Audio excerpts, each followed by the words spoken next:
Hello guys. आज करते हैं चैप्टर 5 से चैप्टर 8 तक GR 1990 के MCQ। चलो शुरू करते हैं।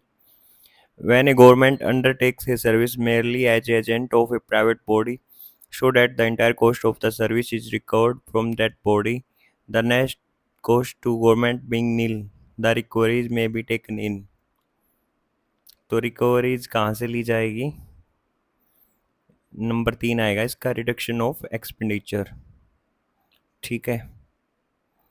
In the case of projects jointly executed by several governments, where the expenditure is to be shared by the participating government in agreed proportions, but the expenditure have been incurred by one government and shares of another participating governments recovered subsequently, such recoveries from other governments should be exhibited as blank under the relevant expenditure head of account in the books of the government incurring the expenditure initially। तो क्या माना जाएगा इसको? Abatement of charges. दो governments के बीच में जब होता है ये उसके लिए है, abatement of charges. The technical estimates of a work take cognizance of all anticipated receipts from sale proceeds of materials, plant, extra received from the old structure, while the receipts under stock and suspense are by their very nature inseparable from the expenditure recorded under the main head. The recoveries falling under these two categories shall, notwithstanding anything to the contrary provided by or under the rules in this chapter, be treated as। तो किसके under मानी जाएगी वो recovery? Reduction of gross expenditure. ये जो recovery के अलग अलग जो दे रखे हैं पोर्शन, ये कंफ्यूजिंग करने वाले, इनको ध्यान से समझ लेना, कोई पॉइंट पकड़ लेना। जैसे इसमें स्टॉक एंड सस्पेंस का है, स्ट्रक्चर के लिए प्लांट है, ये है, इसको याद कर लेना, बीच में कोई भी हेडिंग, इसलिए आप भूलोगे नहीं। If a claim be relinquished by the value of the claim shall not be recorded on the expenditure side of accounts as a specific loss, true और फॉल्स बताना है। तो इसका आएगा ट्रू। कोई क्लेम अगर छूट जाता है तो वो किसी भी एक्सपेंडिचर साइड या लॉस वगैरह में नहीं रिकॉर्ड किया जाएगा। ठीक है। The acceptance of counterfeit coin और note shall be recorded as a loss of cash. ये भी ट्रू फॉल्स है। इसमें कह रहे हैं अगर कोई नकली नोट वगैरह दिए जाते हैं तो वो कैश का लॉस माना जाता है। हाँ, ठीक है। The incidence of pay, leave, salaries, pension, extra charges of government servants, as well as of certain other charges and receipts between different governments are normally governed by arrangements made by mutual agreements between different governments, and they shall form the basis of accounting of the relevant transaction. Since any modification in such agreements could involve consequential changes in the accounting arrangements, no agreements between two governments governing incidence of charges and it shall be executed or modified without the concurrence of the। तो कह रहे हैं दो governments के अंदर जो state की governments होती हैं, कोई भी सहमति वगैरह होएगी तो उसके लिए किसका सहमत होना जरूरी है? कौन मॉडिफाई करेगा? मतलब कुछ भी उनके बीच में हो रहा है, लेन देन अरेंजमेंट्स कुछ भी, तो उसमें किसकी होएगी? सेंट्रल गवर्नमेंट की सहमति होना जरूरी है फाइनल करने के लिए। ठीक है, एग्जीक्यूट करने के लिए कुछ भी। The manner in which the initial and subsidiary accounts shall be kept by the Treasury and the accounts returns to be rendered by them to the accounts offices shall be such as may be prescribed by the President from time to time on the advice of the।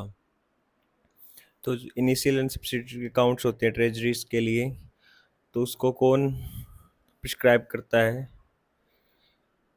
President करता है। और समय समय पर किससे advice लेता है वो? CAG से लेता है, controller and auditor general of India. मैंने पिछले पार्ट्स में बताया था कि इसमें लगभग CAG ही आंसर आता है एडवाइस वाले में। ठीक है। The forms of initial and subsidiary accounts prescribed in this behalf shall be regarded as standard or model forms which may be modified by government according to local requirements in consultation with the। तो जो initial और subsidiary accounts के लिए forms होंगे उनको कौन modify करेगा और कौन लोकल रिक्वायरमेंट्स के हिसाब से कंसल्टेशन करेगा? किसके साथ करेगी government consultation? Account officer concerned. ठीक है। The transit pay and allowances, both wage of a government servant transferred on foreign service, will be borne by the। तो जो ट्रांजिट अलाउंस होता है गवर्म उस गवर्नमेंट सर्वेंट का, उसके लिए कौन बोन करेगा ट्रांजिट पे? Foreign employer. ठीक है।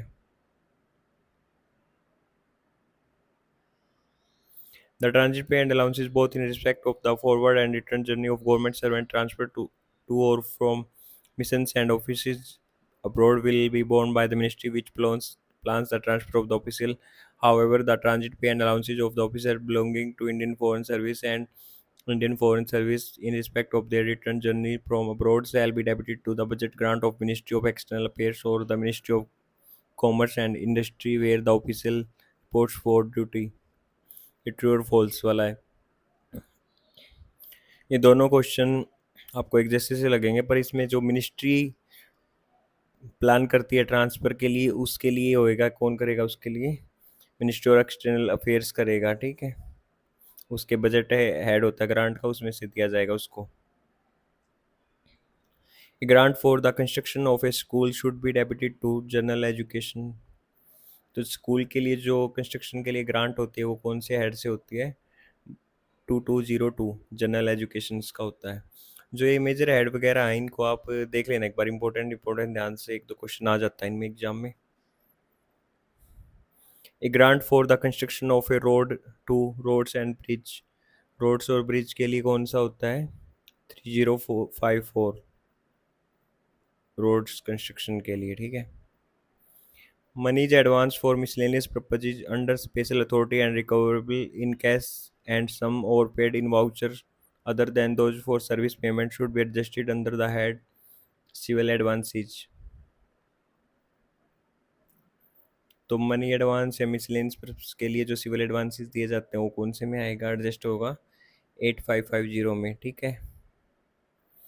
Wherever any doubt arises as to interpretation of any of these rules, the matter shall be referred to Ministry of Finance, Department of Expenditure, Controller General of Accounts for its decision on the advice of the।